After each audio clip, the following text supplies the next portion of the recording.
Prva četrtfinalna tekma pokala Hervis med Lendavsko Nafto in Mariborom se je končala neodločeno z 1:1. Po težkem igrišču je bila dinamika odlična, veliko priložnosti z naše strani. Njihov vratar je delal čuda. Fantje so odigrali dobro, jih je potrebno pohvaliti.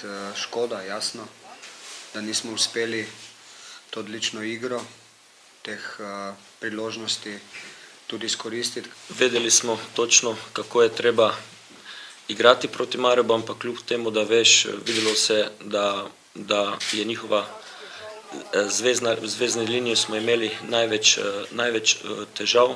Kljub razmočenem igrišču je bila tekma dinamična, oba zadetka pa smo videli v drugem polčasu. Za gostitelje je najprej zadel Simon Pavel že ob prvem stiku z žogo.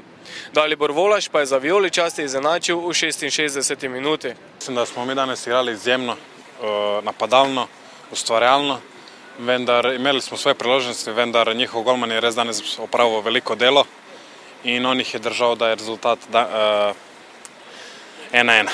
Mariborčani so predvsem v drugem polčasu imeli več priložnosti za zadetek, a je na vratih Nafte Tomaž Murko branil nemogoče.